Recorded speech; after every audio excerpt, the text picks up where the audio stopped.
নমস্কাৰ দিদি অসমৰ সমূহ দৰ্শকলৈ সাদৰ সভাখন যাচি মই চয়নিকাই আজিৰ অতিথি এই সুন্দৰ অনুষ্ঠানটিলৈ আপোনালোক সকলোকে আদৰণি জনাইছো প্ৰিয় দৰ্শকসকল সংগীত সাধনাত সমৰ্পিত এনে এক ব্যক্তিত্ব যাৰ আলোকেৰে উজ্জীৱিত হৈ উঠে অন্তহীন সুৰৰ লহৰ সুৰৰ এটি মিঠা শব্দ দূৰৰ পৰাই ভাহি অহা শুনি বিলীন হৈ পৰা স্থবিৰ হৈ ৰোৱা সেই ব্যক্তিত্ব যিগৰাকী শিল্পীয়ে নীৰৱ সাধনাত ব্ৰতী হয় একমাত্ৰ শিকাৰ প্ৰতি থকা প্ৰবল হেঁপাহ দুৰ্বাৰ প্ৰেম আছিল সৰদৰ সতে আৰু সেই প্ৰেমে সৰদত সৃষ্টি কৰিছিল অপূৰ্ব সুৰৰ ঝংকাৰ প্ৰিয় দৰ্শকসকল আজি আমি এনে এগৰাকী বিশিষ্ট শাস্ত্ৰীয় সংগীত শিল্পী ষ্টুডিঅ'ৰ মজিয়ালৈ আমন্ত্ৰিত কৰি আনিছো যিগৰাকী শিল্পী কিংবদন্তি সৰদবাদক ভাৰতীয় শাস্ত্ৰীয় সংগীত বিশেষজ্ঞ পণ্ডিত পদ্মভূষণ বুদ্ধদেৱ দাসগুপ্ত এনে এগৰাকী মহান গুৰুৰ স্নেহময় শিক্ষা দীৰ্ঘদিনীয়া সান্নিধ্যই আৰু লগতে নিৰৱচ্ছিন্নভাৱে কৰি অহা একান্ত সাধনাই এগৰাকী শিল্পীক সুপ্ৰতিষ্ঠিত কৰি তুলিছিল প্ৰখ্যাত সৰদ শিল্পী ৰূপত দৰ্শকসকল সেইগৰাকী বিশিষ্ট শাস্ত্ৰীয় সংগীত শিল্পী সৰদবাদক শ্ৰীযুত তৰুণ চন্দ্ৰ কলিতাদেৱ আমাৰ মাজত আছে মই স্বাগতম জনাইছো শ্ৰীযুত তৰুণ চন্দ্ৰ কলিতাদেৱক নমস্কাৰ আৰু দৰ্শকসকল লগতে তেখেতৰ সতে তবলাত সংগত কৰিব দেৱাশিষ ভট্টাচাৰ্যদেৱ আপোনাকো স্বাগতম জনাইছো আমাৰ আজিৰ এই অনুষ্ঠানটিৰ মাজলৈ ধন্যবাদ কলিতাদেৱ যেহেতু আপুনি দূৰদৰ্শনৰ এগৰাকী নিয়মীয়া সৰদবাদক শিল্পী শাস্ত্ৰীয় সংগীত শিল্পী কিন্তু আজি আপোনাক আমন্ত্ৰণ জনাইছো আমি আপোনাৰ কেৱল মনৰ কথা জনাৰ বাবে আপোনাৰ অন্তৰত থকা সেই অন্তহীন ভাষ্য আজি যেন আপুনি নিজ মুখে প্ৰকাশ কৰে আমাৰ এই অনুষ্ঠানটিৰ মাজেৰে কেনে অনুভৱ দূৰদৰ্শনলৈ আহি দূৰদৰ্শন অকণমান দীঘলীয়াকৈ কওঁ প্ৰথমখিনি পিছত চমুকৈ ক'ম বাৰু 1984 চনত যেতিয়া দূৰদৰ্শন কেন্দ্ৰ স্থাপন হয় অসমত পাণবজাৰত আজিকালি মহেন্দ্ৰ মোহন চৌধুৰী হস্পিটেলৰ ওচৰতে কেইটামান ঘৰত তেতিয়া দূৰদৰ্শনেই আছিল একমাত্ৰ টেলিভিশ্যন চেণ্টাৰ আৰু সেই দূৰদৰ্শন কেন্দ্ৰ আমাৰ ইয়াত হৈছে আমাক গান বাজনা কৰিবলৈ সুযোগ দিছে দিয়াৰ ফলত বহুত প্ৰতিভা বিকশিত হ'ল কাৰণ সুবিধা পোৱা হ'ল আৰু তেনেকুৱা এটা দূৰদৰ্শন কেন্দ্ৰৰ লগত মই আজি 84 চনৰ পৰাই মই জড়িত কেতিয়াবা বাঁহী বজাইছোঁ কাৰোবাৰ লগত ভাইলিন বজাইছিলোঁ হাৰমনিয়াম বহুতৰ লগত বজালোঁ আৰু পিছত অৱশেষত যেতিয়া সৰদ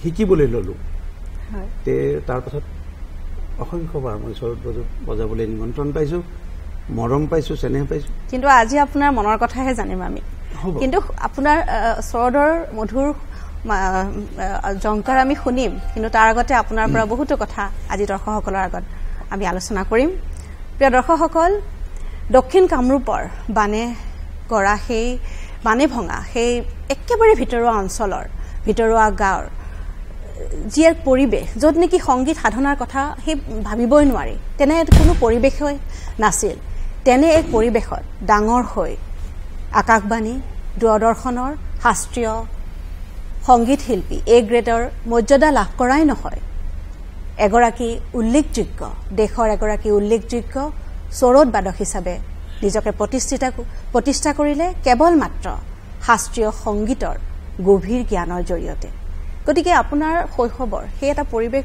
নাছিলে সংগীতৰ কিন্তু আপোনাৰ মনটো আছিল এটা শিল্পী প্ৰাণ সেই সৰুতে যি বাদ্যযন্ত্ৰৰ শব্দ শুনি আপুনি স্থবিৰ হৈ ৰৈছিলে দূৰৰ পৰাই কিবা এটা শব্দ ভাহি আহিলে আপুনি ৰখি যোৱা মানুহজন গতিকে কেনেদৰে আপুনি এই সৰদক ইমান ভাল পাবলৈ ল'লে কেনেকৈ আকৰ্ষণ হ'ল সংগীতৰ সেই যাত্ৰাটো আপোনাৰ সেই সময়ৰ অকণমান সেই স্মৃতিয়ে ৰোমন্থন কৰিব বিচাৰোঁ কথাটো এনেকুৱা মোৰ যিমান সৰুকালিৰ কথা মনত আছে তেতিয়াৰ পৰা মই এটা বস্তুৱেই ভাল পাওঁ সেইটো হৈছে ক'ৰবাত গানৰ সুৰ শুনিলে ক'ৰবাত নাগেৰৰ মাত শুনিলে ক'ৰবাত তবলাৰ মাত শুনিলে মই গম নোপোৱাকৈ তালৈকে গুচি যাওঁ আৰু তেতিয়া মোক খুবেই কম বয়স আৰু এইটো লৈ পেলাই ঘৰত বা ওচৰ চুবুৰীয়া আলোচনা কৰিছিলে যে ইয়াৰ গান বাজনাৰ প্ৰতি বিৰাট ৰাপ ই নিশ্চয় কিবা এটা কৰিম কিন্তু আমাৰ সেই সীমিত সুবিধা নৈপৰীয়া গাঁৱৰ ল'ৰা তাতে আৰু কি থাকে ডগৰ, দোতৰা, তাল, নাগাৰা আৰু কাৰোবাৰ ঘৰত যদি ঘূণ নোহোৱা অৱস্থাৰো তবলা এযোৰ আছে, তেওঁ সেই অঞ্চলৰ জাকত জিলিকা মানুহ, তবলা আছে। তেনেকুৱাকৈ থাকি জীৱনৰ 20টা বছৰ সেই নদীৰ পাৰৰ গাঁৱত থাকিলোঁ। আমাৰ গাঁওকেইখন ব্ৰহ্মপুত্ৰই বিৰাট ভাল পাই লৈ গুচি গ'ল। আনকি দুবৰিবনো নাই। 10-12খন গাঁও আমি উচ্ছন্ন হৈ আহিলোঁ। আহি কালক্ৰমত গুৱাহাটীলৈ কলেজ পঢ়িব আহিলোঁ। আহি দেখিলোঁ মই ভবাতকৈ পৃথিৱীখন বহুত ডাঙৰ, সুবিধাও ইয়াতে বহুত বেছি, কিন্তু তাতে আৰু এটা বেলেগ ধৰণৰ অসুবিধাই লগ দিলে আমাক। লগ দিলে নহয়, অসুবিধাটো আমাক নিজৰ কৰি ল'লে। বিদেশী খেতাৰ নামত আন্দোলন হ'ল। এনেই চহৰলৈ অহাৰ এটা উদুঙা আপুনি জড়িত হৈছিলে নেকি? মই বুলি নহয়, সকলোৱে। কলেজত ক্লাছ কৰিব নালাগে। কলেজত প্ৰফেচাৰৰ সলনি ল'ৰাৰ কথামতে প্ৰফেচাৰ চলে। কি ৰাম ৰাজ্য, মানে ঋণাত্মক দিশত কৈছো দেই। কলেজীয়া শিক্ষা বিশেষ একো নহয়। সংগীতৰ পৰিৱেশটো কেনেকে পালে আপুনি? য'ত ক'ব নোৱাৰো, মই ক'ৰবাত সংগীত শুনিলেই মই লৈ যাম। আৰু ইয়াৰ প্ৰতি আকৰ্ষণ, চৰদৰ প্ৰতি বিশেষ এটা দিন। 1900 আকৌ চন তাৰিখ লৈ কথা কম দেই। 84 চনৰ 29 নৱেম্বৰত অসম প্ৰকাশন পৰিষদৰ ৰূপালী জয়ন্তী বৰ্ষ উদযাপন হৈছে গুৱাহাটী জজ খেলপথাৰত। তেতিয়ালৈকে মই BA পৰীক্ষা দি গুৱাহাটী আনি বাইদেউৰ ঘৰত আছো। 1985 চনৰ 4 জানুৱাৰীৰ পৰা 6 জানুৱাৰীলৈকে ওৰে নিশা জুৰি শাস্ত্ৰীয় সংগীতৰ সন্মিলন হৈছিল জজ খেলপথাৰত। 4 তাৰিখৰ প্ৰথম অনুষ্ঠান আছিল হৰিশংকৰ মিশ্ৰজীৰ ধ্ৰুপদ, বিখ্যাত পণ্ডিত মানুহ। 3য় নে 4ৰ্থ প্ৰগ্ৰাম আছিল বিখ্যাত কথক শিল্পী দুৰ্গালালৰ কথক নৃত্য। ৰাজ্য সংগীত মহাবিদ্যালয়ত মই তেতিয়া নাম লগাইছিলোঁ BA পাছ কৰি উঠি। তপন দাস নামৰ এজন মোক খুব ভাল পোৱা মোক ক'লে, আহা তোমাক এটা বস্তু দেখুৱালে। এই দেখিছে এইজনখন, আগত দেখা নাই, তাৰ নাম ছাফত আহমদ খাঁ। কি তবলা বুলি মই বোলো, ৰ'ব ছাৰ, সেইটো আকৌ এতিয়া প্ৰথম চৰত দেখিছে আপুনি? 4 জানুৱাৰী 1985 চন। ছাৰ এইটো দেখোন চৰত, ইমান ধুনীয়া চৰতখন, যিজনে বজাই আছে সিও ধুনীয়া, কিন্তু তাতকেও চৰতখন ধুনীয়া। মই বোলো এইটোহে যন্ত্ৰৰ যেতিয়া মাতটো শুনিলোঁ, তাৰপিছত মনে মনে গম নোপোৱাকৈ সিদ্ধান্ত লোৱা হৈ গ'ল যে মই শিকিলে চৰদে শিকিম। আৰু এই ক্ষেত্ৰত শ্ৰদ্ধেয় তপন দাস ডাঙৰীয়াই মোক কলিকতালৈ লৈ গ'ল। তেওঁৰ গুৰুক হতুৱাই মোৰ গুৰু প্ৰাপ্তি কৰোৱাই দিলে।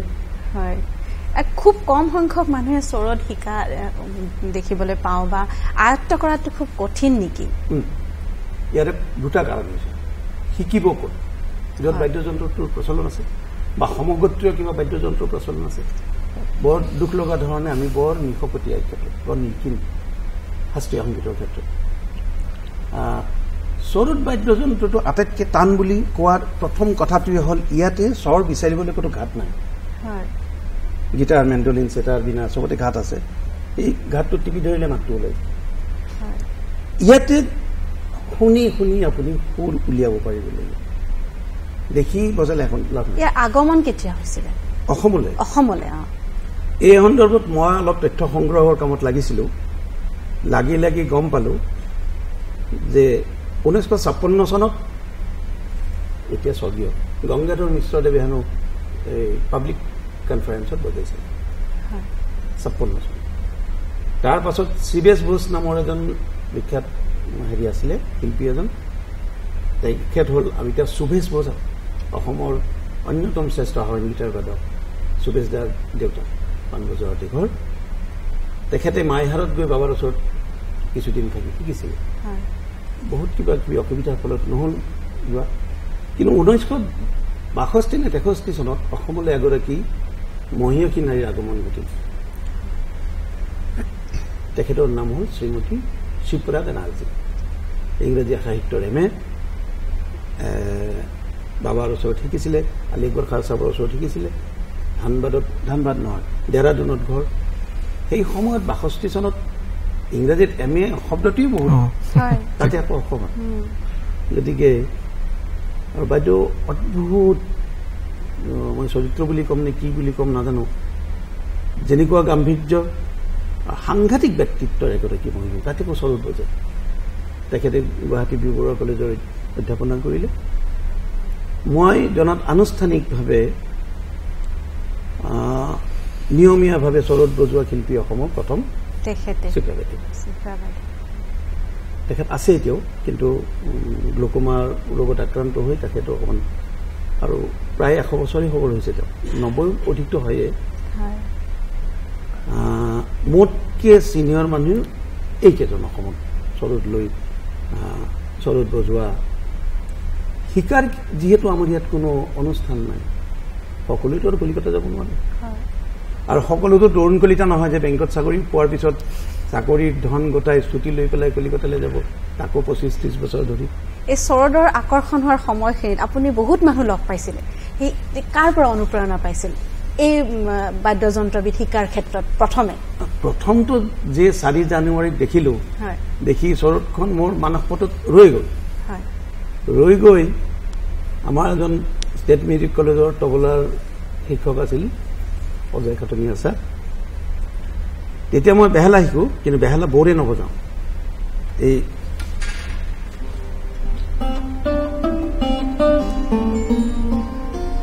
এনেকে বজায়, মানে চৰত যেনেকে বজায়।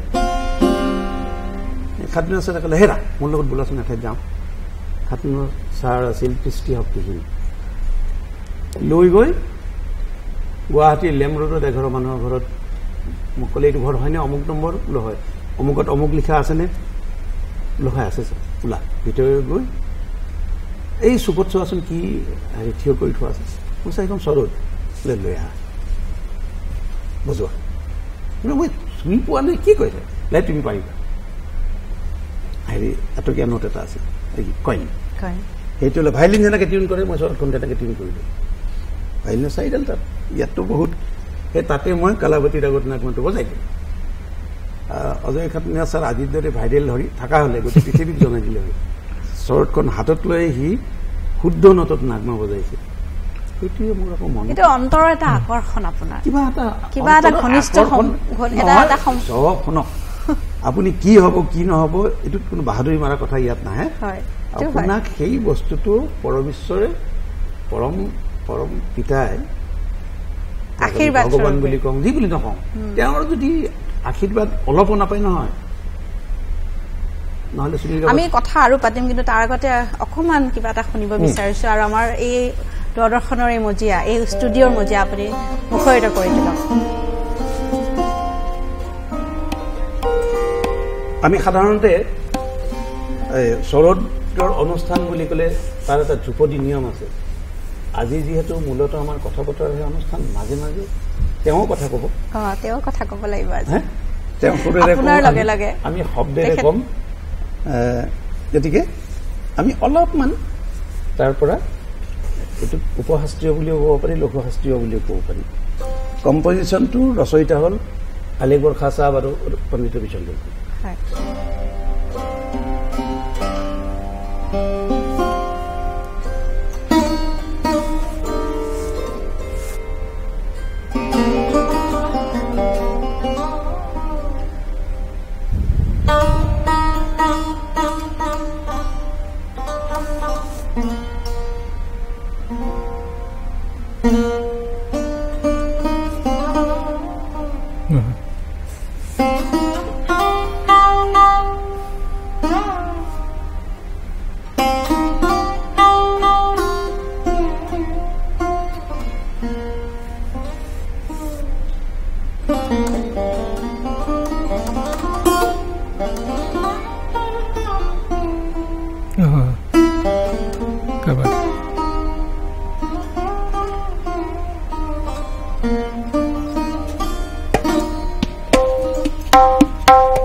হৈ পৰিছোঁ দৰ্শকসকল আমাৰ জীৱনবোৰ এনে ইমান ব্যস্ততাপূৰ্ণ তাৰ মাজত কিবা এটা সংগীতৰ মধুৰ সুৰে আমাক যেন জীৱনটো নতুনকৈ জীয়াবলৈ শিকায় খুব সুন্দৰ মই দেৱাশিষ ভট্টাচাৰ্য দেৱৰ পৰা জানিব বিচাৰিছোঁ কিমান বছৰে আপুনি তেখেতৰ লগত সংগত কৰি আহিছে নমস্কাৰ প্ৰথমতে মই ধন্যবাদ জনাইছোঁ যে আজি মোক ইয়াতে সৌভাগ্যৱান মই তৰুণদাৰ লগত মই বহিব পাৰিছোঁ এটা আমন্ত্ৰণ জনোৱাৰ কাৰণে আমাৰ সংগীতৰ যাত্ৰা প্ৰায় 20 বছৰ তৰুণদা কি কয় বেছি হ'ব চাগে 2000 চন বা তেনেকুৱা আমি 2001ত চাগে একেলগে অল ইণ্ডিয়া ৰেডিঅ'ত বি হাই গ্ৰেড পাইছোঁ তাৰ আগৰ পৰা আমি বজাই আছোঁ একেলগে আৰু সেইকাৰণে মই তৰুণদাৰ ওচৰত কৃতজ্ঞ যে মোক তেওঁৰ লগত সংগত কৰাৰ কাৰণে বাছি লৈছিলে বা আজিলৈকে তেওঁ মোক বজাবৰ সুবিধা দি আছে সেইটো কাৰণে মই তেওঁৰ ওচৰত কৃতজ্ঞ আৰু ইয়াৰ আগত মই সঁচা কথা ক'বলৈ গ'লে মই স্বৰদৰ লগত কেতিয়াও বজোৱাই নাই মানে যিহেতু আগতে আপোনালোকে কৈছে স্বৰত বজোৱা মানুহ আমাৰ ইয়াতে খুব কম তাৰ আগত মই বজাইছিলোঁ বেহেলা লক্ষী বৈশ্য তেওঁ নাই ঢুকাইছে ষ্টেট মিউজিক কলেজত আছিলে আৰু তাৰ আগত শিৱেন বেনাৰ্জী তেওঁ শাস্ত্ৰীয় সংগীতজ্ঞ তেওঁ প্ৰথম মোক আজি যিখিনি মানুহে মোক চিনি পায় শিৱেন বেনাৰ্জীৰ ওচৰত মই কৃতজ্ঞ আৰু লক্ষ্মী বৈশ্য তাৰপিছত দীৰ্ঘদিনীয়া সম্পৰ্ক এতিয়া সম্পৰ্কটো গৈ খালি দুজন শিল্পীৰ সম্পৰ্ক নহয় ককাই ভায়েকৰ সম্পৰ্ক হৈছে আৰু এতিয়ালৈকে তেওঁৰ লগত বজাই আছোঁ তেনেকুৱা কিছুমান অভিজ্ঞতা আছে অকণমান সৰুকৈ কওঁ আমাৰ ৰিয়াজ যিটো মানে অভ্যাস সেইটো বহুত সময়তে তৰুণদাৰ বেংকৰ চাকৰি তেনেকুৱা এটা দায়িত্বপূৰ্ণ চাকৰি কৰি পেলাই তেওঁ স্বৰত বজায় আমাৰ এই ৰিহাৰ্চেল বা ৰিয়াজ কৰিবলৈ সময় নহয় এতিয়া তৰুণদা ৰিটায়াৰ কৰিছে মই চাগে অফিচিয়েলি ক'ব পাৰোঁ যে পাণবজাৰত আছিলে তেওঁ পোষ্টেড অনুষ্ঠান আছে আমাৰ ৰিয়াজ নহ'ল তৰুণদাই ক'লে যে তুমি তবলালৈ আহি যোৱা আৰু বেংকত তেনেকৈ ব্ৰাঞ্চত গ'লোঁ গৈ পেলাই তেওঁৰ যিখন চেম্বাৰ তাতেই তবলালৈ বহি ৰিয়াজ কৰিলোঁ কৰি পেলাই বজাবলৈ গ'লোঁ এতিয়া বহুত সময় ফোনতে ৰিয়াজ এই কথাটো হোৱাৰ মূল এটা কাৰণ আছে ইয়াতে তেওঁ থাকে মালিগাঁৱত মই থাকোঁ 6 মাইলৰ পৰা মালিগাঁও প্ৰায় 17 কিলোমিটাৰ 16-17 কিলোমিটাৰ তেওঁ শিক্ষকতা কৰে তেওঁ higher secondary subject teacher philosophy আৰু মই ষ্টেট বেংকত বেলেগৰ পইচা গণতেই যায় গতিকে বেংকৰ চাকৰি যিহেতু আমি সদায় শেষ কৰি আহিব লাগে হিচাপ মিলাই আহিব লাগে 9-10টাৰ আগত মই ঘৰ নাপাওঁ তাৰ ঘৰলৈ আহি নে দেৱাশিষ মোৰ ঘৰলৈ আহিবলৈ সময় সুবিধা হ'ব নে মই মালিগাঁও যাব পাৰিম এটা বিকল্প এটা আমাক ৰাস্তা এটা লাগিল আমি সেই অভাৰ ফোন দেৱাশিষ শুনাচোন এটা বন্দিছ এটা বনাইছোঁ 2 মিনিট আছেনে সময় বোলে আছে দাদা এই চোৱা এইটো আপুনি ইমান সৰদক ভাল পায় কিন্তু আপুনি এক মুহূৰ্তৰ কাৰণে ভবা নাছিল যে মই চাকৰি বাদ দি কেৱল সৰদকে একান্ত সংগী কৰি লওঁ মই চাকৰিলৈ নাযাওঁ মই একমাত্ৰ এইটো পেছা নিচা এইটোতে মই সমৰ্পণ হৈ থাকো এনেকে ভবা নাছিল নে কেতিয়া নাছিলে কিন্তু আপুনি প্ৰশ্নটো সুধি বাধ্য কৰালে আমাৰ ঘৰত আৰু আমাৰ বংশত গান বাজনাৰ লগত কাৰো একো সম্পৰ্ক নাই দূৰান্তলৈ আৰু আমাৰ পিতা আছিল সংগীতৰ গীত মাত এইবিলাকৰ শিকাৰ যদি কোনোবা সাংঘাতিক বিৰোধী মানুহ সেইটো আমাৰ পিতা ঘৰত কোনো গান বাজনা হ'ব নোৱাৰিব আৰু ল'ৰা ছোৱালী ক'তোকৈ গান বাজনা কৰিব নোৱাৰিব সেইটোকে গানটো মই গাব লাগে কেতিয়া মই গান গাওঁ গানটো গাবলৈ লাগিলে প্ৰেক্টিচ কৰিব লাগিল ক'ত কৰিম গধূলি যি থাপনাত যে চাকি জ্বলাই যে ঘৰত সেই চাকি জ্বলাই এটা প্ৰাৰ্থনা গাই নহয় প্ৰাৰ্থনাটো মই গোৱা কৰিলোঁ আৰু যেতিয়ালৈকে গাই মোৰ মন নভৰে তেতিয়ালৈকে মই গাই থাকোঁ পিতাই ঠিকা কৰে ঠিকাৰ কামত ওলাই যায় আহিলে চাইকেলৰ বেল মাতটো শুনিলে আমি আৰু নিজা নিজে চব বন্ধ এদিন মই আত্মবিভোৰ হৈ আছোঁ বোধহয় পিতাই আহি পাইছে প্ৰয়োজনতকৈ সোনকালে আহি পাই হেৰিত কোন ভঁৰালঘৰত কোন ভঁৰালঘৰতে থাপনা এখন থাকে চবে ক'লে ই আছে ই গানৰ প্ৰেক্টিচ কৰা ৰুম সিদ্ধি কৰি লৈছে আজিৰ পৰা তাৰ চাকি জ্বলোৱা বন্ধ এইটো আছিল মোৰ ক্ষেত্ৰত পৃষ্ঠপোষকতা গতিকে নিশ্চয় ঈশ্বৰে আশীৰ্বাদ সেইকাৰণে দিলে নেকি এই তাৰ ইমান আগ্ৰহ ঘৰৰ মানুহ তাক হেৰি কৰিব নেকি যা তাক এনেকুৱাকৈ দিওঁ আৰু সি যাতে ভাল তালৰ মানুহ লগ পায় তালত যাতে সহায় কৰিব পাৰে তেনেকুৱা মানুহ এটাও চিনাকি কৰিলে চাকৰিও এটা পায় সোনকালে যাতে চাকৰি কৰিবই লাগিব নদীয়ে ভঙা মানুহ আমাৰ একো নাই ৰাস্তাত উঠি আহিলোঁ এদিনতে এমাহতে গতিকে সকলোৱে মই পিউ পঢ়ি থাকোঁতে আলোচনা কৰা শুনিছিলোঁ পিউ পাছ কৰি কিবা এটা চাকৰি পালে ঘৰখন বাচে সংগীত সংগীত বহুত দূৰৰ কথা আমাৰ সংগীত কি আমি গান ভাল পাওঁ গান তেনেকুৱা এটা পৰিৱেশৰ পৰা ওলাই আহি নিজকে প্ৰতিষ্ঠিত কৰিলে কলিকতালৈ গ'ল ঘনিষ্ঠ সম্পৰ্ক হ'ল বুদ্ধদেৱ দাসগুপ্তৰ নিচিনা পৃথিৱী খ্যাত জোৰা সংগীত শিল্পী বিশেষজ্ঞ এজন মই গতিকে প্ৰশ্নটোৰ মাজতে এটা আকৌ নতুন কথা কওঁ মই বিৰাট ভাগ্যৱান মই ইমান ভাল ভাল মানুহৰ সান্নিধ্য পাইছোঁ আৰু মোৰ বন্ধু সমবয়সীয়া বন্ধু খুব কম মোৰ যাৰ লগত সদায় গধূলি লগ হওঁ বা নিয়মীয়াকৈ লগ হওঁ প্ৰায়বিলাক মানুহে 10-15 বছৰ মোতকৈ ডাঙৰ আৰু নিজে একোজন হেৰিত বিদগ্ধ হেৰি যেনে কবি হীৰেণ ভট্টাচাৰ্য সপ্তাহত মই 3 দিন অতি কম আহিবই লাগিব আহি তেওঁ কেতিয়াও মোক কবিতাৰ কথা কোৱা নাই তেওঁ গম পাইছে যে ইয়াক কবিতা কৈ লিঙা বজাৰৰ দৰে হ'ব হেৰা বৰে গোলামৰ ছটে খেয়াল শুনিবা তেওঁ সেইটো এটা কবিতা এই অজিত মল্ল বৰুৱা ছাৰক পালোঁ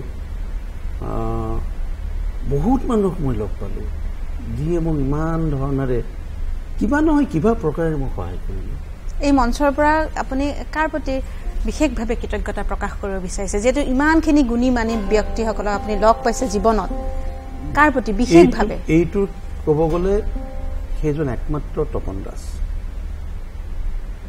মোৰ সৰদৰ প্ৰতি আগ্ৰহ দেখি মই ক'লে হেৰা হেৰি তেতিয়া মই বেংকৰ চাকৰি পালোঁ ইফালে BA পৰীক্ষাৰ ৰিজাল্ট ওলাল বেংকৰ চাকৰি পৰীক্ষা দিছিল তাতো ওলাই গ'ল এতিয়া আৰু মোক কোনে পায় এতিয়াতো পিতাৰ হকা পঠাই মোক কাম নিদিব কাৰণ মইতো ঘৰৰ পৰা পইচা খুজিব নালাগে মৰ্জিকা মালিক হৈ গ'ল একদম পাখি গজা বুলি কয় গৈ পেলাই আৰু এই তপন দাসক ছাৰ কিবা এটা কৰক এইদিনা ক'লে বোলা কলিকতা যাওঁ তুমি চৰৰ ঠিকাহে অজয় ঘাটনীয়া ছাৰেতো একদম ৰৌজাল বৌজাল কৰিয়ে পেলাইছিল চৰত হেৰা তুমি বাহিৰত গ'লে আৰম্ভণিৰ পৰাই শিকিব লাগিব আৰু ইয়াত কিবা যে শিকিছিলা ভাইলিন শিকিছিলোঁ অলপ ভাঙি শিকিছিলোঁ সেইবিলাক মুচিব আগতে নতুনকৈ আৰম্ভ কৰিব তাতকৈ তুমি 0ৰ পৰা আৰম্ভ কৰা মই বুজি পালোঁ তেওঁ লৈ গ'ল তেওঁৰ গুৰুৰ জৰিয়তে গৈ পেলাই তেওঁৰ গুৰুৱে ক'লে আৰে তপন দাস ছাৰে বৰ ভাল বাংলা ক'ব পাৰে হেৰি হ'ল মইতো মোৰ গুৰুজীক দেখাই নাই নামহে জানো যি ঠিকনা দিলে P448 CIT 47 কালকাতা 29 গুৰুজীৰ ঘৰত ঠিকনা তেতিয়া আপুনি বঙালী ভাষা জানিছিল নে নাজানো মই কৈ আছোঁ তেতিয়া মই বিশেষ ধৰণৰ বঙালী ভাষা জানিছিলোঁ আহিলোঁ মোৰ গুৰুজী কিমান ডাঙৰ দীঘল কোনো মোৰ অনুমানেই নাই যি সময় কৈছিল আমি সেই সময়ত হাজিৰ 5 মিনিটমান পাছত WBF 504 এম্বেচাডৰ Mark II গাড়ী এখন আহিল গেট খুলি গুৰুজী প্ৰকাণ্ড মানুহ এজন 6'3" চৰি gentlemen I am late Guruji 5 মিনিটমান আহি আৰু ড্ৰাইভাৰে বেগ লৈ গুৰুজী ছুপাৰিণ্টেণ্ডেণ্ট কিনিছিল আহি চোফাখনত বহিলে মোৰ ওচৰত বহাই ল'লে নখবিলাক চালে চৰত নখেৰে বজাব লাগেতো নখবিলাক চালে কতদিন শিখবে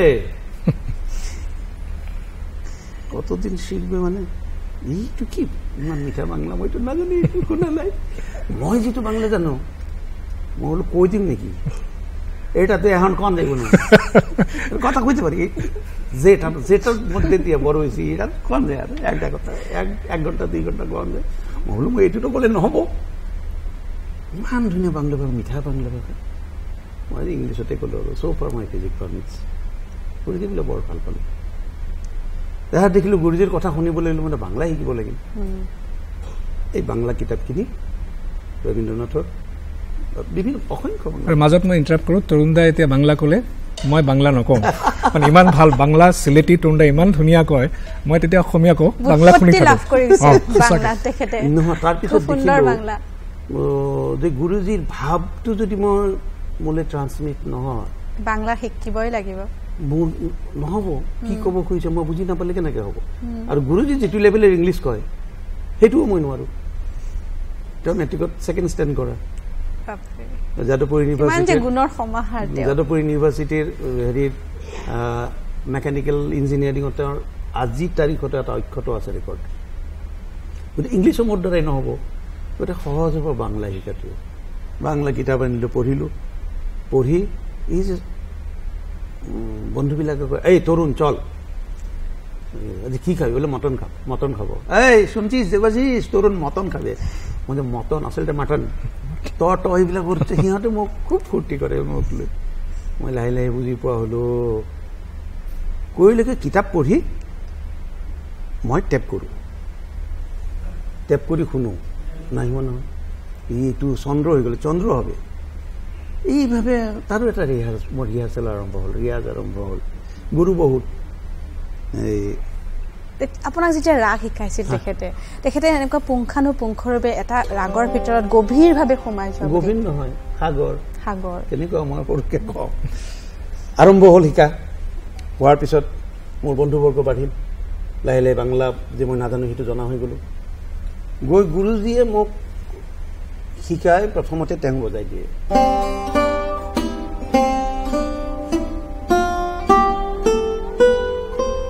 বুজিলে? মই আৰু একদম চাই থাকো, এইভাৱে ধৰবে মানে চৰতখন মই কেনেকে ল'ব লাগিব, এইটো কেনেকে ল'ব লাগিব, পজিশ্যন বিলাক কেনেকুৱা, ক'তো যাতে ভুল ৰৈ নাযায়। লাহে লাহে যাব। ঘৰ এটা বান্ধোতে লগে লগে ইণ্টেৰিয়ৰৰ কাম নকৰে নহয়, ষ্ট্ৰাকচাৰেল কাম কৰিব, তাৰপিছতহে কলম তলম আহিব। গুৰুজীয়ে মোক ৰাতিপুৱা 2 ঘণ্টা ক্লাছ কৰে, তাৰপিছত 4 ঘণ্টা গুৰুজীৰ মাকৰ ওচৰত মই প্ৰেক্টিচ কৰিব লাগে। কিমান সময় ধৈৰ্য ধৰি আপুনি শিকিব লগা হৈছে? ইফালে একান্ত এনেকে বহা অভ্যাস নাই। তেতিয়াই খেলোঁ মই ফুটবল, বেংকৰ ফুটবল টিমৰ প্লেয়াৰো আছিলোঁ। আচ্ছা, আৰু কিমান নবজা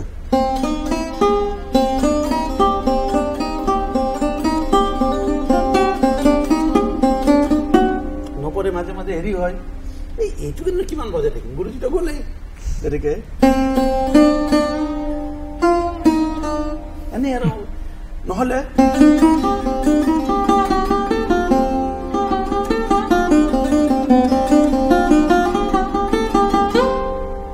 সেইবিলাক বজাব দিয়ে। মোৰ লাগে আমনি, দিলো কিবা এটা বজাই। আইতাই কয় কি, এটা কি বাজালে বোলে, ঘূৰিও যায়। পিছত গম পালো গুৰুজীৰ মাকে ইনাক্ষা চাপ ওচৰত চিটাৰ শিকিছিল। বিখ্যাত স্বনামধন্য, বিখ্যাতে নহয় অকল, এই বিলায়ত খাঁ চাবৰ বাপেক এনায়ত খাঁ চাপ। গতিকে আইতাই যদিও এতিয়া নবজায়, চব জানে। তেখেতে শুনি থাকে আপোনাৰ বজোৱাটো যে ভুল হৈছে, এতিয়া কি বাজালে। তাৰপিছত গুৰুজী আহি পাই 5টা মানত, 5টাৰ পৰা এতিয়া 8:45লৈকে মোৰ প্ৰেক্টিচ। তেওঁ চাব, তেওঁ যাৱতীয় কাম থাকিলে কৰিও থাকে, আৰু এখন কাম দি থৈ দিয়ে। এই এটা আৰু একবাৰ বাজাও, আৰু তাৰা সৰু কেনে ধমকি চমকি দিয়ে। মান নাখালে কিন্তু ধমকি বহুত খাইছো। তাই তেনেকে মানে গড়ে 7ৰ পৰা 8 ঘণ্টাত মই যিমান দিন থাকো গুৰুজীৰ ঘৰত, গুৰুজীৰ লগত মই এটা সময়ত আৰু নখৰো চকু গজিল, আঙুলিৰো চকু গজিল, তেওঁলোকে সুৰ বিচাৰি পোৱা হ'ল।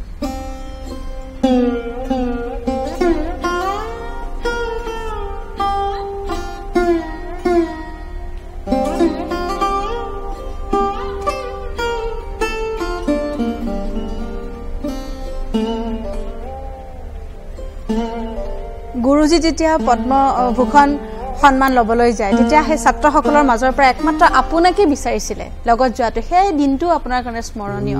কি হ'ল, তেতিয়ালৈকে গুৰু পূৰ্ণিমা গুৰুজীৰ ঘৰত হেনো মই প্ৰথম ছাত্ৰ, যিয়ে গুৰুজীৰ ঘৰত গুৰু পূৰ্ণিমাত মই গুৰু পূজা কৰিছোঁ। মই নাজানিছিলোঁ। মই জানো গুৰু পূৰ্ণিমাত গুৰুজীক প্ৰণাম কৰিব লাগে, পূজা কৰিব লাগে। এই কথাটোত গুৰুমায়ে মানে সাংঘাতিক মোৰ ওপৰত এনেকুৱা স্নেহশীলা। যেতিয়া ৰিজাল্টটো পালোঁ, মই ফোন কৰিলোঁ, যিটো মনৰ ভাৱ ক'লোঁ গুৰুজীক। আধা ঘণ্টামান পাছত ফোন আহিছে, গুরুজির ফোন। আই তরুণ, শোনো, তুমি কি আমার পদ্মভূষণে ইসেতে তুমি যাবে আমার সাথে?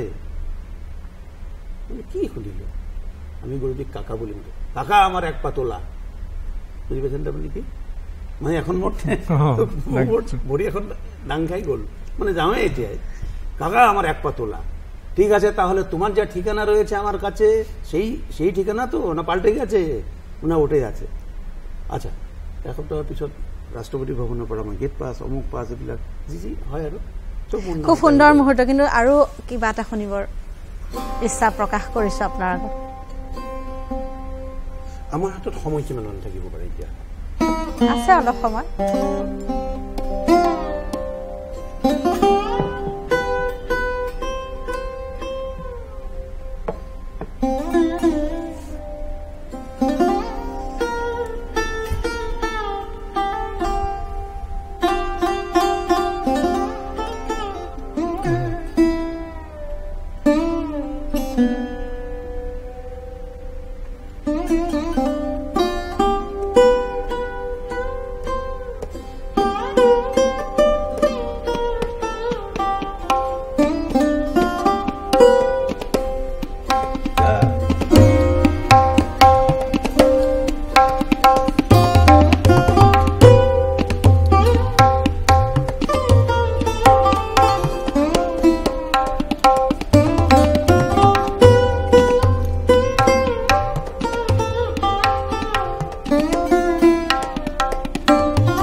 গানটো বজাবলৈ বুলি এইটো হেৰি এটা ৰবীন্দ্ৰনাথৰ বিখ্যাত ৰবীন্দ্ৰনাথ ঠাকুৰৰ সময় আছে যদি এটা অসমীয়া গানৰ ভূপেন্দ্ৰৰ এটা গানৰ আমি এক লাইন বজাই দিম দেই আমাৰ দেৱাশিষৰ বৰ আগ্ৰহ এই গানটো শুনাৰ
সেন্দুৰ ফটিয়ে পাত গাভৰুৰ কপালত কি হয় এনেকে বজোৱাৰ অভ্যাসটো অকণমান নোহোৱা কাৰণে পিছলি যায় সৰুত বা চেতা এটা নিৰ্দিষ্ট তাৰ ভংগীমা এটা আছে নহলে মানে স্বাচ্ছন্দ্যে বজাব নোৱাৰি প্ৰিয় দৰ্শকসকল তৰুণ চন্দ্ৰ কলিতাদেৱ কেৱল যে এগৰাকী শাস্ত্ৰীয় সংগীত শিল্পী এনে নহয় তেওঁ শাস্ত্ৰীয় সংগীতৰ প্ৰসাৰৰ কাৰণে তেওঁ বিভিন্ন লেখা তেওঁ আজিলৈকে 40-50টাতকৈ অধিক প্ৰবন্ধ তেওঁ লিখি উলিয়াইছে বাতৰি কাকত আৰু আলোচনীত আৰু ICCR লেখিয়া ইণ্ডিয়ান কাউন্সিল ফৰ কালচাৰেল ৰিলেশ্যনৰ তেওঁ মনোনীত সদস্য আৰু ইয়াৰ মনোনীত সদস্য হয় শাস্ত্ৰীয় সংগীত প্ৰসাৰৰ ক্ষেত্ৰত আপুনি কেনেধৰণে আগবাঢ়িছিল বা কেনেধৰণে কামবোৰ কৰিছিল প্ৰথম কথাটো হ'ল এই সন্দৰ্ভত মই 2005 চনত তদানীন্তন ৰাষ্ট্ৰপতি কালাম ছাৰলৈ চিঠি এখন লিখিছিলোঁ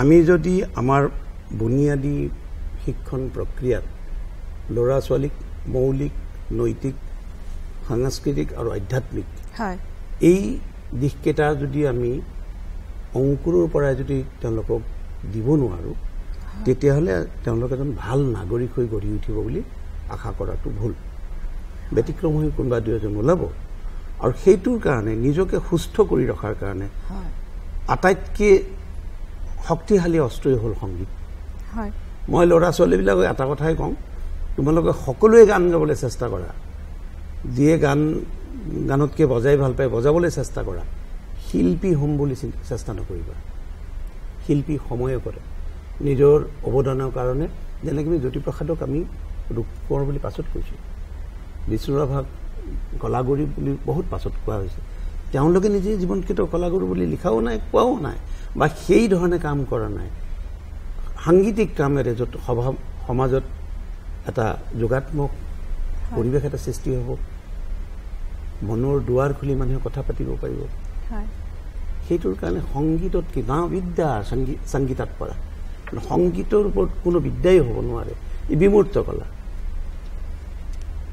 কিন্তু যেতিয়াই মই সংগীতৰ জৰিয়তে উপাৰ্জন কৰাৰ কথা চিন্তা কৰিম তেতিয়াই কিন্তু মই বৈষয়িক দিশত গুচি গ'লো উপায় নাই সেইটো নকৰিলে ভাল এই ক্ষেত্ৰত অভিভাৱকসকলক আপুনি কি বুলি ক'ব অভিভাৱকসকলে নিজে এটা সুৰুচিপূৰ্ণ পৰিৱেশ এটা নিজৰ মাজত প্ৰথমতে গঢ়ি তুলিব লাগিব যে মই কি ধৰণৰ গান বাজনা শুনাৰ আগ্ৰহী মই নিজে আৰু আমাৰ ল'ৰা ছোৱালীক মই তেনেকুৱা পৰিৱেশলৈ লৈ যাম তেতিয়াহে যদি কোনোবা এজন হ'ব পাৰে সপ্তাহত এদিন বা দুদিন গানৰ স্কুললৈ পঠিয়াই দিলে আপোনাৰ দায়িত্ব শেষ নহয় ল'ৰা ছোৱালীক আমি পঢ়িবলৈ পঠিয়াওঁ নামৰো নামি স্কুলখনত তাৰপিছতো ঘৰত কিন্তু আমি হোমৱৰ্ক চাওঁ তাৰ হোমৱৰ্ক আমি বুজাব নোৱাৰা যেন পালে বা আমি শিকোৱাখিনি সিহঁতে মন নিদিলে আকৌ ঘৰুৱা শিক্ষক আমি নিযুক্তি দিওঁ অথচ আমি বিখ্যাত স্কুলত নাম লগাইছোঁ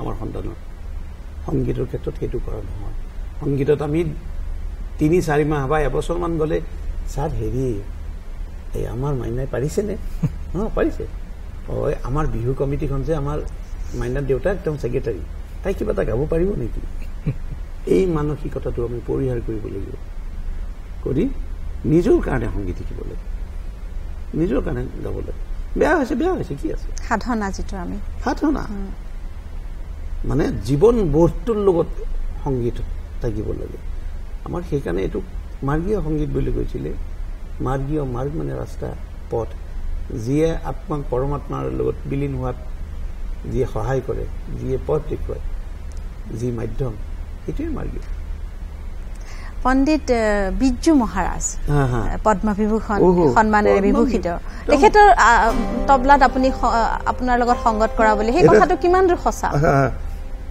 1989 চন মোৰ মাত্ৰ 2 বছৰ হৈছে স্বৰ শিকা আৰম্ভ কৰা মই 25 বছৰ বয়সত স্বৰ শিকা আৰম্ভ কৰিছোঁ দিল্লীলৈ যাওঁতে আমাৰ গুৱাহাটীৰ বিখ্যাত কথক নৃত্যশিল্পী বিপুল দাস ডাঙৰীয়া তেওঁ আমাক ক'লে এই তৰুণ তুমি দিল্লী যাবা বোলে বোলে হয় বোলে তুমি মোক লগ ধৰিবাচোন মহাৰাজীলৈ মই এখন চিঠি দিম তেতিয়া ফোন চোনৰ কাৰবাৰ নাই মোবাইলটো প্ৰশ্নই নাই চিঠি দিলে চিঠিখন লৈ গৈ মহাৰাজীক দিলে কথক কেন্দ্ৰ ক'ত সুধি মেলি গৈ চিঠিখন পঢ়ি চালি যাম ক'লে যে তুমি 1 ঘণ্টা পাছত অমুক হললৈকে আহিবা মই ভাবিলোঁ বিপুল দালিপতি চিঠি এখন দিব। আহিলোঁ, বিজু মহাराज जी কথাখিনি কণ্ঠ অভিনয়। अच्छा सुनो, आप प्रकाश कहाँ गए हैं, बुलाओ उनको ज़्यादा। আহিল চব। अच्छा भाई सरोज लाना। आने मैं मुँह तो देखी सरोज तबला आई सरोज जा रहा इनको देना, मुख देखा दी मुख तो बिजली करेंट मारा दी मैंने मुख सरोज। महाराज जी मैंने हाल ही में शुरू किए, सभी को तो एक दिन शुरू करना ही है। इतनी महाराज जी फिर भी महाराज जी मुझे कुछ नहीं आता है, आप जो सीखे हो उसी को बजा के सुनाएंगे। हाँ भाई तबला देना मुझे, তেওঁ তবলা ললে, তবলা লৈ মোৰ এইটো পৰি পৰি যায়, এইটো জবা বুলি কয়, ভয়তে নাৰ্ভাছ হৈছিলে খুব আপুনি। বিজু মহাৰাজে তবলা বজাব, মোৰ চৰত, মই চৰত বজাম, মই কল্পনাই কৰা নাই জীৱনত, সপোনো দেখা নাই। মই তেতিয়া হেৰি শিকিছিলোঁ এই গুৰুজী ভীম পলাশ্ৰী আৰু কিবা এটা কি বজাইছিলে আপুনি তেখেতৰ অকমান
মানে বহীত যি লিখা আছে আৰু মনৰ হেৰিৰে বহীটো আনিলোঁ চকুৰ আগত, লয়টো ইয়াতকৈ কম আছিল দেই। বজালোঁ, বজাই পেলাই থৈ দিলোঁ। মই ইমানখিনিয়ে শিকিছোঁ।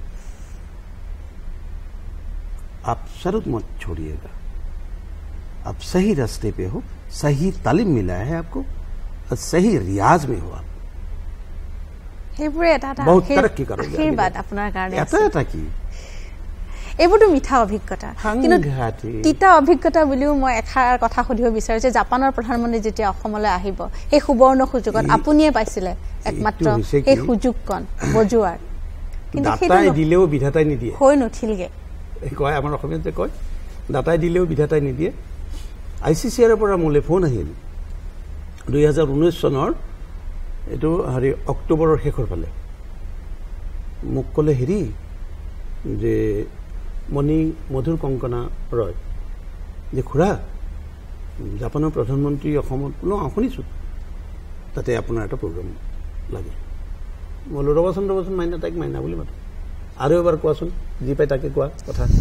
জাপানৰ প্ৰধানমন্ত্ৰী গুৱাহাটীত আহিব, মই চৰত বজাম, কথাটো নহয় খুৰা সঁচাই, আপোনাৰ মেইল ID টো কওকচোন। ক'লোঁ মই আপোনাক মেইল কৰি দি আছোঁ। দিলে যে জাপানৰ প্ৰধানমন্ত্ৰী আহিব, ভাৰতৰ প্ৰধানমন্ত্ৰীৰ লগত গুৱাহাটীৰ এখন লঞ্চত আটক ধুনীয়াকৈ সজোৱা ফেৰী এখনত নৌকা বিহাৰ হ'ব, আৰু সেই নৌকা বিহাৰৰ এঘণ্টা সময় মই চৰত বজাব লাগে। কেইটা সুন্দৰ পৰিৱেশৰ মাজত, সুন্দৰ পৰিৱেশ মানে সেই দুদিনমান মই ভাতে খোৱা নাই, নাযায় একো, অকল সেইখিনি গৈ আৰু চিন্তা কি হ'ব। বেংগল নহয়, তেওঁ আমাৰ গাইডলাইনবিলাক দিলে আৰু ICCR মানে ওচৰেদি কোনোবা মানুহ এটা গ'লে বোলে ই গম পোৱা নাই নেকি মই যে জাপানৰ প্ৰধানমন্ত্ৰীৰ আগত বজাম, একো নুসুধিলে মোক, তেনেকুৱা এটা ভাৱত আৰু। কিন্তু সেই কেব আন্দোলন হ'ল, গোটেই গুৱাহাটীখন গোটেই অসমখন জ্বলাই দিলে, আমাৰ সম্পত্তি আমাৰ। মই এটা কথা বুজি নাপাওঁ, আমি বিৰোধ আচৰণ যে কৰোঁ, সেইটো কৰিবলৈ চৰকাৰী সম্পত্তি জ্বলাই দিলেহে আমাৰ আনন্দ বেছি লাগে নেকি? এই সম্পত্তিত আমাৰ ভাগ নাই জানো? আমাৰ কৰ কাটালৈতো এইবিলাক কৰা হৈছে, ৰাজহুৱা বস্তু আমি অনিষ্ট কৰাত বৰ আগ্ৰহী হৈ গ'লো, বৰ দুখ লগাভাৱে। যেতিয়া এইটো হ'ল, পিছদিনা মধুৰ কংকনা খুৰা প্ৰধানমন্ত্ৰী অসম ভ্ৰমণ বাতিল বোলো, বাতিলটো হ'বই। এই শাস্ত্ৰীয় সংগীতৰ চৰ্চাৰ লগতে আপোনাৰ যে ছবি জগতত প্ৰৱেশ কেনেকে হ'ল? বেকগ্ৰাউণ্ড মিউজিক আপুনি দিছিলে, এলবাম বনাইছিলে, আধুনিক বহুত কেইখন। প্ৰশ্নটো অকণমান শুধৰণি কৰিব। মানে হয় কি, যেতিয়া মই ভবাতকৈ মোৰ নাম সোনকালে হৈ গৈ থাকিম। মই যদিও বহুতে ভাবি আছিল মই কলিকতাত বাঁহী শিকিব গৈছোঁ, তই কলিকতাত বাঁহী শিকিব গৈছ নহয়, মই হাঁহি মাৰি দিম, একো নকওঁ। যিবিলাকে জানিছিল মই বেহালা শিকি আছিলোঁ, তই কলিকতাত গৈছ, বা ভাল ভাই, বেহালা শিকি ল ভালকে। মই কাকো শুধৰণি কৰি, তাৰমানে কোনোবাই বাঁহী ক'লেও বেহেলা ক'লেও তবলা ক'লেও কিন্তু প্ৰকৃততে আপুনি কোৱা নাছিলে? নাই কোৱা। মানে হৈছে কি, মোৰ চাৰিওফালে খুটিয়াই ফুৰো বুলি মোৰ এটা বদনাম হৈছিলে। ই তবলাও বজায়, বেহালা, বাঁহী, আৰু সেইমতে লোকগীত, সাংঘাতিক লোকগীত গাইছিল। তথাপিও নদীৰ অভিজ্ঞতাটো কেনেকৈ? গৈ পেলাই মোৰ যিটো নামটো হ'ল অভিনন্দন বণিক, আমাৰ তবলা বৰ ভাল শিল্পী আছিল। অভিদেশ আমাৰ মুখত গম পালে বেংকত আহোঁতে, ঐ হেৰি তই চৰ ঠিক আছে বোলে। বোলো আপুনি ক'ত গম পালে? হয় নহয় কচোন। এই চাম্পাছ টাম্পাছ দি গ'ল। এদিন নে দুদিন পাছত মোক ক'লে, অভিদে আপোনাক মাতিছে। এখন চিনেমাৰ বেকগ্ৰাউণ্ড মিউজিক হ'ব, তই চৰত বজাব। মোক কি বজাব? আছে তৰুণ দাস মিউজিক ডাইৰেক্টৰ, জ্যোতি চিত্ৰপনত হ'ল। বজালোঁ। বজোৱাৰ পিছত এই যে এণ্ট্ৰি এটা, প্ৰৱেশ এটা হ'ল, হোৱাৰ পিছত তেতিয়া চিডিৰ কনচেপ্টটো নাই, আৰম্ভণি কেছেটৰ গানত চৰত বজোৱা, ধাৰাবাহিকৰ টিভি তেতিয়া দূৰদৰ্শনৰ সাংঘাতিক ধাৰাবাহিক চলে, তাৰে বেকগ্ৰাউণ্ড মিউজিকত বজোৱা, চিনেমাৰ আৱসংগীতত বজোৱা।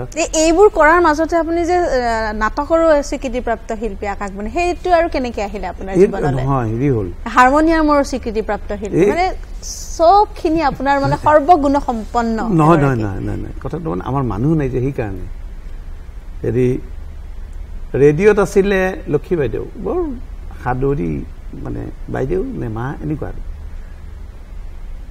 এই আমাৰ হাৰমনিয়ামৰ মানুহ নাই নহয়, তুমিতো হাৰমনিয়াম বজোৱা, বজাওঁ, অডিশ্যন দিয়া। দিলোঁ অডিশ্যন, ৰিজাল্ট পাছ কৰিলোঁ, হাৰমনিয়াম বজাওঁ। তাৰপিছত হেৰি এই আকাশবাণীৰ লগত সঘনা যা হ'ল। আৰু আকাশবাণীৰ মানুহবিলাকো মোৰ তালৈ আহে, বেংকত কাম কৰোঁ। সেই বেংকটোতে মই ষ্টেট বেংকত কাম কৰিছিলোঁ, সেই নিউ গুৱাহাটী ব্ৰাঞ্চত। সেই নিউ গুৱাহাটী ব্ৰাঞ্চতে আকাশবাণীৰ একাউণ্টটো আছে, মানুহৰ দৰমহা চৰমহা তাতে একাউণ্টত জমা হয়। কিবা সামান্যতম কিবা হ'লেও তৰুণ ক'ত। আৰু মই চবৰ লগতে হাঁহি মাতি কামখিনি কৰি দিয়া হেৰি কৰোঁ। এই তোমাৰ মাতটো বঢ়িয়া আহে, বোলো মোৰ মাতেই বঢ়িয়া নে? হেৰি নাই পেংলাই নকৰিব। অভিনয় কৰিছিলে নেকি? বোলে হেৰি নাটকত অডিশ্যন দিয়া তুমি। বোলে হয় নেকি? এটাই ক'লে লোকগীততে দিয়ক। বোলে নহয় নাই, বহুত হৈছে, নালাগে আৰু। উপায় নাপায় নাটকত দিলোঁ, নাটকত পাছ কৰিলোঁ। এখন নাটক হেৰি অভিনয় কৰিলোঁ, অনাতাঁৰ নাট। অনাতাঁৰ নাট মই বৰ ভাল পাওঁ শুনিবলৈ, কিয়নো তাৰে চৰিত্ৰটো মই নিজে চিত্ৰায়িত কৰিব পাৰোঁ। এই সুন্দৰ ফুলি, এই বাগানখন ইমান ধুনীয়া হৈছে, মোৰ মানস পটত কল্পনাৰ এখন বাগান আহি গ'ল। মই বিচৰা মতে অনাতাঁৰ নাটত সেইটো হ'ব পাৰে। মানে লাগি আছোঁ, মই ভাল পাওঁ এইবিলাক কৰি। তথাপিও নদীৰ কনচেপ্টটো নক'লে আপুনি? তথাপিও নদীত মাতি লৈ গ'ল, আৰু তৰুণ দাস কৈছে এইখিনি এয়া তোমাৰ ওচৰত কি স্কেলত? বোলো চি, আমাক চিয়ে লাগে। যদি বি হ'লে মই নোৱাৰিলোঁ হয়, মই নাজানো চিৰ সলনি বেলেগত ক'ত টিউন কৰিব লাগে। সেই গোটেই চিনেমাখনত অমুকত চৰত লাগে, তমুকত চৰত লাগে, তৰুণ দাই গাই কৈ আছে, মই চৰতত বজাইছোঁ। সেই বজোৱাৰ পিছত তাৰপিছত নাম হৈ গ'ল মোৰ, বেয়া হ'ল নামটো হৈ, ৰিয়াজটো কম হ'ল। আপুনি বিভিন্ন দেশৰ, ভাৰতবৰ্ষৰ ইমূৰৰ পৰা সিমূৰলৈ অনুষ্ঠান পৰিৱেশন কৰিছে, ঈশ্বৰৰ কৃপাত আৰু গুৰুৰ আশীৰ্বাদ। সকলোতে আপুনি চৰত বজাইছে, কিন্তু তেনেকুৱা কিবা অপ্ৰীতিকৰ পৰিস্থিতিৰ সন্মুখীন হৈছিলে নেকি? বাহিৰত হোৱা নাই, এইটো অসমত হৈছে। ঠাইটো নকওঁ, মানুহজনৰ নামো নকওঁ, আমাৰ এটা বেংকৰ সেই ঠাইৰ বেংকৰ মেনেজাৰজন মোৰ লগত মই ক'লো সেই তোমাক অমুকত এটা প্ৰগ্ৰামৰ কাৰণে মই কৈছোঁ দেই বেংকৰ অলপ সাহায্য বিচাৰি আহিছিল বেংকে দিয়ে এইবিলাক তেওঁ মোক ফোন কৰিলে সেই কলিতা আমি কিন্তু বেছি পইচা পাতি দিব নোৱাৰিম বোলো হ'ব যাম মই ক'লো ৰ'ব অনুষ্ঠান বোলে 3টা অনুষ্ঠান আমাৰ স্কুলত 2টা আৰু আপোনাৰ 5টাত আৰম্ভ কৰিম 6টা বজাত এই হেৰি শেষ আধা ঘণ্টা ৰেষ্ট 6:30 7টাৰ পৰা আপোনাৰ 2 ঘণ্টা 1.5 ঘণ্টা যিমান বজে হ'ব গাড়ী এখন ল'লোঁ লৈ য'ত অনুষ্ঠান হৈছে দেখিছোঁ বিহু ফাংচন বিহু যেনেকৈ পাতে আৰু তাতে সেই আজিকালিৰ এই ধৰণৰ গানৰ নচা নৃত্যৰ প্ৰতিযোগিতা চলি আছে মই বোলো চাগে মই ভুল ঠাইত আহিলোঁ শাস্ত্ৰীয় সংগীতৰ অনুষ্ঠান শাস্ত্ৰীয় সংগীতৰ স্কুলে পাতিছে মই গৈ ক'লোঁ বোলে মই ক'লোঁ নহয় আপোনাৰ হোটেল ঠিক কৰা আছে আপুনি তাতে ফ্ৰেছ হৈ লওক আপুনি পৰিয়াল আনিছে আমি ডাবল বেডৰুম এটা দিছোঁ পৰিয়াল নিয়া নাই মই যিহেতু ঘূৰিয়ে যাম হোটেলখনলৈ গ'লোঁ হোটেলখনত ডাবল বেড মানে 2টা মানুহ ঘূৰিব নোৱাৰে তাতে চৰ্টখনলৈ এনেকৈ ঘূৰিলে ক'ৰবাত নহয় ক'ৰবাত লাগি যাব তথাপি আহিলোঁ আহি কাৰ্যক্ৰমণিকা যে চাওঁ মোৰ অনুষ্ঠান আছে 16 নম্বৰত তেতিয়া সেইটো 5 নম্বৰ নে 6 নম্বৰ চলি আছে মই একদম টিঙিচকৈ তাৰ চিঙি যোৱা বুলি কৈ যে বোলে এইটো আপুনি মোক কৈছিলে 3টা অনুষ্ঠান আছে আৰু এইটো শাস্ত্ৰীয় সংগীতৰ অনুষ্ঠান হ'ব তেনেকুৱা ধৰণৰ অপ্ৰীতিকৰ পৰিস্থিতিৰ সন্মুখীন হৈছিলে আপুনি হয় কিন্তু আমাৰ আজিৰ সময় সীমিত গতিকে ইমানখিনি আপোনাৰ সৰদৰ মধুৰ সুৰ আপোনাৰ লগত কথা গতিকে খুবেই ভাল লাগিল এই মুহূৰ্তটো গতিকে অশেষ ধন্যবাদ ইয়ালৈ আহিলে আৰু ইমান সুন্দৰকৈ সৰদৰ এই মধুৰ সুৰেৰে মুখৰিত কৰি তুলিলে আমাৰ আজিৰ এই অনুষ্ঠানটি অশেষ ধন্যবাদ আপোনাক আমাৰো মই আৰু দেৱাশিষ দুয়োজনৰ হৈ ময়ে ক'লোঁ আপোনালোকে আমাক মাতি আনি এই সন্মান দিলে মৰম দিলে আমি আপোনালোকৰ প্ৰতি কৃতজ্ঞ আৰু যদি ভৱিষ্যতে এই ধৰণৰ কিবা ল'ৰা ছোৱালীৰ কামত অহা আমাৰ শিশুসকলৰ কামত অহা কিবা যদি অনুষ্ঠানৰ পৰিকল্পনাত মোৰ সহযোগিতাৰ প্ৰয়োজন বুলি ভাবে মই আহিম বুলি কথা দিম নিশ্চয়কৈ প্ৰিয় দৰ্শকসকল হাজাৰ বাধাও নেওচি কেৱল একাগ্ৰতা মনোবল আৰু আশাসুজীয়াৰ প্ৰচেষ্টাৰে আজি এই পৰ্যায়ত উপনীত হৈছেহি এই শিল্পীগৰাকী গতিকে এই সংগীত মানৱৰ বিশ্বজনীন ভাষা ই এক স্বৰ্গীয় সম্পদ আৰু শ্ৰেষ্ঠ বিদ্যা গতিকে শাস্ত্ৰীয় সংগীতৰ এই ধাৰা এনেদৰে প্ৰবাহিত হওক নিৰলসভাৱে অনাদিকাললৈকে তাৰে কামনা কৰি মই চয়নিকাই আজি এই অনুষ্ঠানটিৰ পৰা বিদায় মাগিছোঁ ধন্যবাদ